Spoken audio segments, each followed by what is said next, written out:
Terima kasih Pak Nurul atas paparan tentang tema penambahan instruktur kejuruannya. Mohon izin Pak Mehmet, saya melanjutkan penambahan materi selanjutnya dari kami tim Dapodik Vokasi. Assalamualaikum warahmatullahi wabarakatuh. Selamat siang para hadirin webinar kali ini. Perkenalkan, nama saya Fatah M. Salimah, biasa dipanggil Fatah atau Salim. Kali ini saya akan melanjutkan materi dari tim Dapodik Vokasi atau tim wali data, khususnya tentang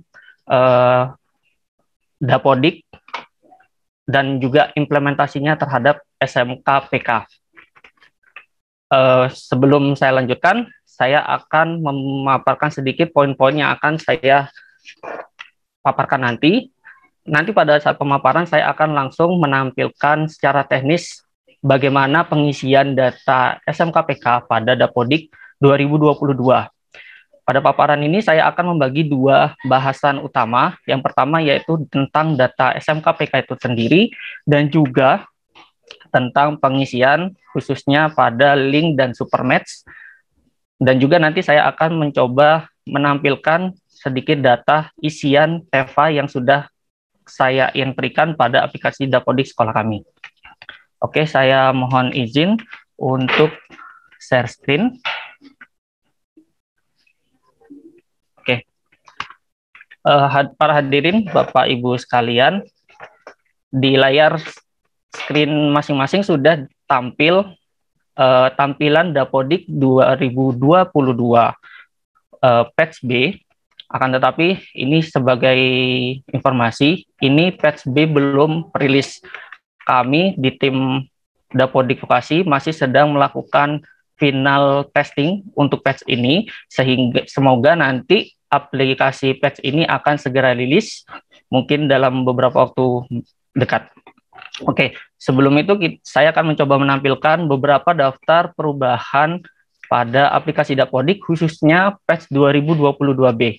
Yang pertama adalah untuk mengakomodir kurikulum baru, khususnya kurikulum pusat keunggulan, khususnya bagi jenjang SMK.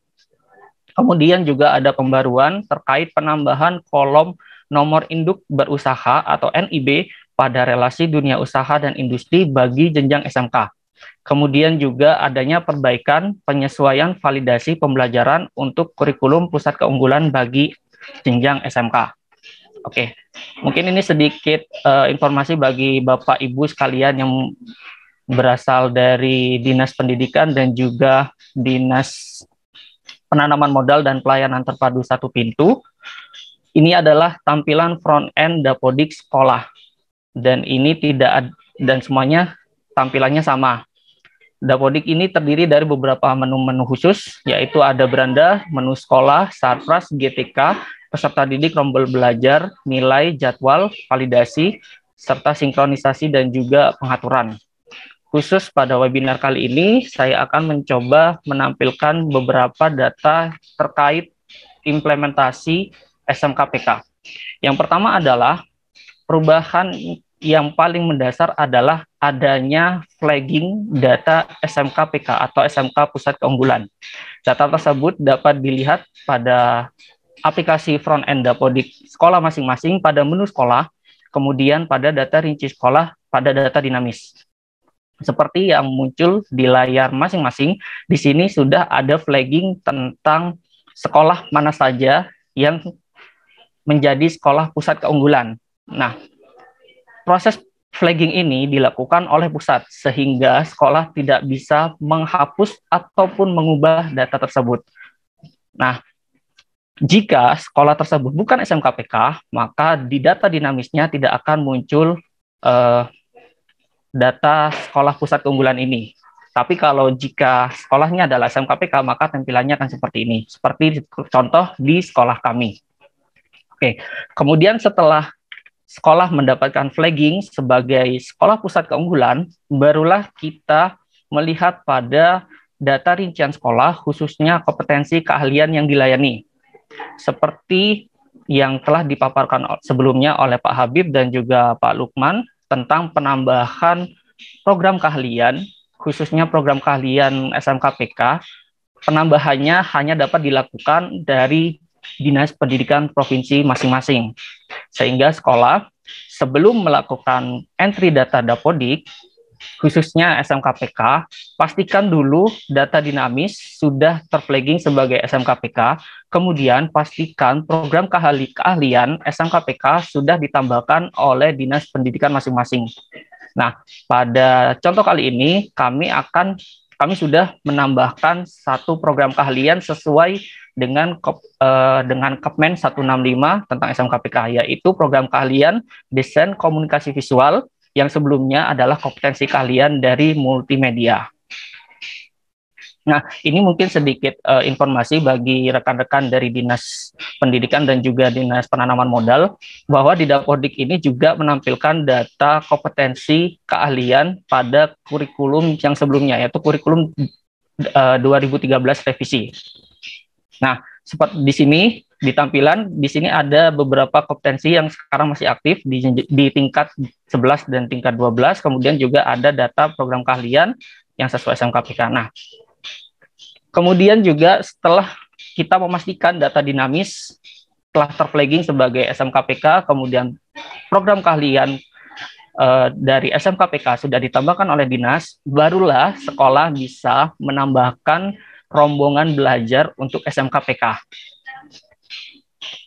Nah, mungkin juga sebagai catatan jika ada dari sekolah yang mengikuti webinar kali ini, proses penambahan rombongan belajar SMKPK ini hanya dapat dilakukan pada batch versi 2022B.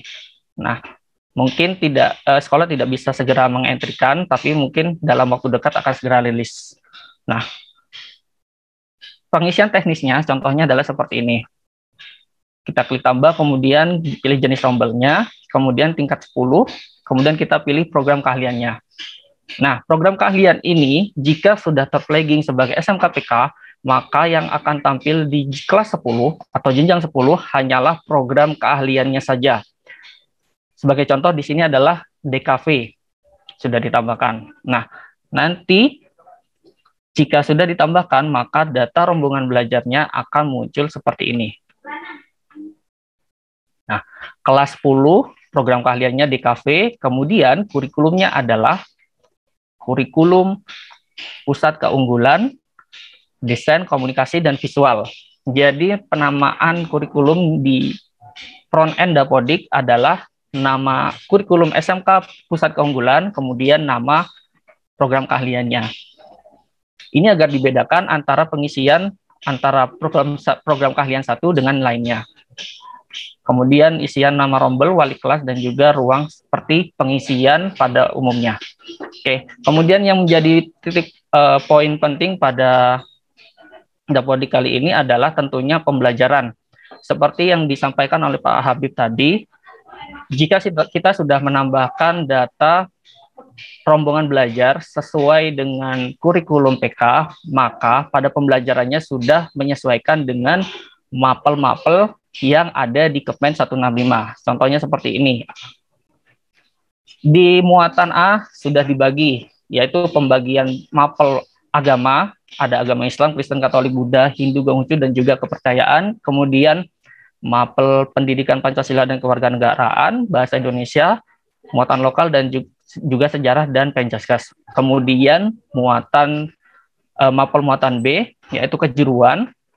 Ini kita dibagi menjadi dua bagian. Yang pertama kelompok kejuruan khusus untuk P4 Pancasila dan Budaya Kerja, yang sekarang sudah dibagi menjadi masing-masing tema, seperti yang sudah dijelaskan Pak Habib tadi, yaitu terdiri dari 9 tema.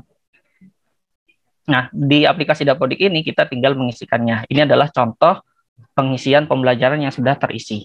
Kemudian juga muatan kejuruan kelompok B, yaitu ada bahasa Inggris, matematika, proyek IPAS, informatika, dan juga dasar-dasar kejuruan. Nah, untuk dasar-dasar kejuruan ini, nama mapelnya itu adalah dasar-dasar, kemudian nama program keahliannya. Karena di sini adalah program DKV, maka nama bidang studinya adalah dasar-dasar desain komunikasi dan visual. Nah, ini adalah sedikit contoh isian pembelajaran dan juga implementasi SMKPK pada aplikasi Dapodik 2022A. maaf 2022B. Nah, kemudian juga ada mapel yang terpisah lagi, yaitu kelompok A khususnya seni.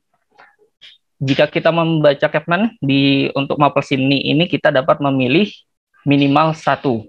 Nah, pada aplikasi Dapodik kita tinggal menyesuaikan seni apakah yang akan kita pilih. Pada contoh kali ini adalah sekolah menggunakan mapel seni musik, yaitu jamnya 2 jam. Nah, untuk isian pada Dapodik kali ini, untuk pembelajaran sistem blok, kami mohon maaf, untuk semester kali ini memang belum bisa terakomodir. Kemungkinan nanti pada saat aplikasi semester berikutnya akan kami kembangkan terkait pengisian sistem blok. Nah, untuk yang semester sekarang, setidaknya sekolah SMKPK sudah bisa mengisikan pembelajaran sesuai struktur kurikulum SMKPK-nya. Dan juga untuk saat ini, sementara kita menggunakan hitungan jam per minggu. Kalau kita melihat Kepmennya, pembelajaran di SMKPK adalah menggunakan jam per tahun. Tapi untuk Dapodik semester ganjil ini, khusus Dapodik 2022B ini, kita masih menggunakan jam per minggunya. Dan tentunya ada validasi terkait pengisiannya, yaitu maksimal adalah 48 jam. Nah, ini adalah sedikit sekilas pengisiannya. Jika dalam satu rombel SMKPK tersebut sudah terisi penuh. Dan ini sudah mapelnya sesuai dengan struktur kurikulum SMKPK. Kemudian juga di bagian bawah ada SMBK. Nah, itu sedikit pengenalan tentang implementasi kurikulum SMKPK pada Dapodik 2022B. Kemudian paparan saya selanjutnya adalah terkait dengan pengisian data link dan supermatch pada aplikasi Dapodik.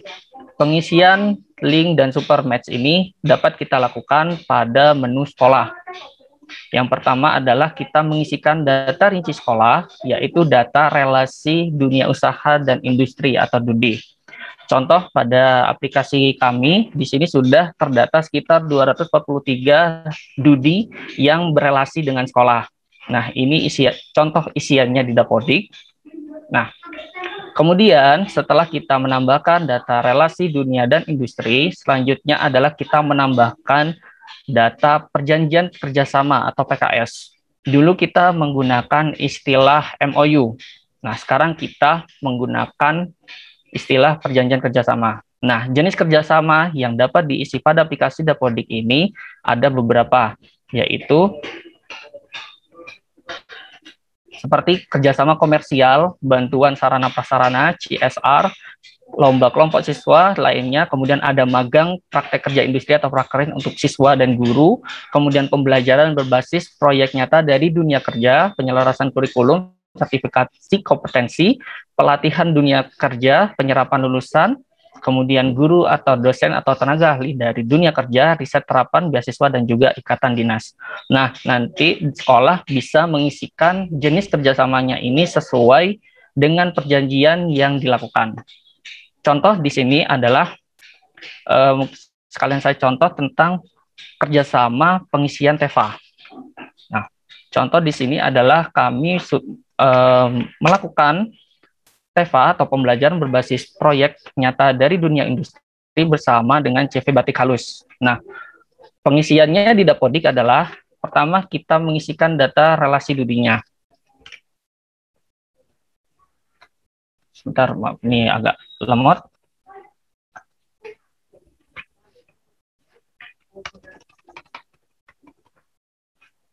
Nah, setelah data relasi DUDI-nya terisi, barulah kita mengisikan data PKS-nya, perjanjiannya. Oh, maaf, ini not respon. Nah, kemudian kita tambahkan jenis kerjasamanya sebagai pembelajaran berbasis proyek nyata, kemudian kita isikan nama DUDI-nya, yaitu CV, nomor PKS-nya, kemudian judul perjanjiannya. Kalau di sini kami menamakannya dengan pengembangan Teaching Factory dengan CV Batik Halus tahun 2018 sampai 2020, kemudian ada tanggal mulai, tanggal selesai, dan juga nama bidang serta kontak person dari industri tersebut. Nah, untuk data TEFA ini juga akan ada isian data terkait aktivitasnya, yaitu di bagian aktivitas. Nah, di sini kita bisa mengisikan data aktivitasnya. Misal sebagai pengembangan teaching factory, maka kita isikan SK tugasnya, kemudian tanggal usahanya. Kemudian juga pemetaan terkait guru apa saja, guru mana saja yang terlibat dalam pengembangan teaching factory. Di sini juga ada isiannya, yaitu sebagai pembimbing aktivitas peserta didik pengembangan teaching factory. Ini adalah contoh pengisiannya. Di sekolah untuk teaching factory ada 6 guru yang terlibat, kemudian data peserta didiknya dapat kita lihat di anggota. Nah, di anggota ini adalah data peserta didik yang terlibat dengan pengembangan teaching factory. Contohnya seperti ada yang di sini. Di sisi sebelah kiri, yaitu anggota aktivitas, adalah daftar peserta didik yang terlibat pada pengembangan teaching factory. Nah, data Dapodik juga sudah memiliki entrian data terkait produk apa saja yang produk atau jasa yang dihasilkan dari teaching factory. Data tersebut dapat kita lihat pada unit produksi kerjasama. Nah, contoh di sini adalah TEFA sekolah kami telah menghasilkan sebuah produk sajadah dengan omset sekitar 150.000 per bulan. Maka entrian di data Dapodik sudah ada. Kita tinggal mengentrikan datanya di sini. Kita pilih unit produksinya, unit produksi SMK, kemudian sumber dana, produk yang dihasilkan, dan juga omset barang per bulannya. Atau jika sekolah tidak menghasilkan produk tapi menghasilkan jasa, maka kita entrikan data jasa yang dihasilkan, kemudian juga omset jasanya, kemudian prestasi dan juga pangsa pasarnya juga sudah tersedia. Itu adalah sedikit sekilas implementasi SMKPK pada aplikasi front-end Dapodik 2022B dan juga pengisian data link dan supermatch Direktorat Vokasi pada aplikasi Dapodik. Ini mungkin sedikit pengenalan dari pengenalan kepada dinas-dinas. Dan juga diharapkan juga sekolah, terutama yang mengikuti webinar ini, mengentrikan data Dapodiknya, khususnya data link and match-nya, juga diisi sesuai kondisi yang ada di sekolah. Nah, ini sekilas tentang pengenalan aplikasi Dapodik. Acara selanjutnya kami kembalikan kepada moderator, Pak Mehmet.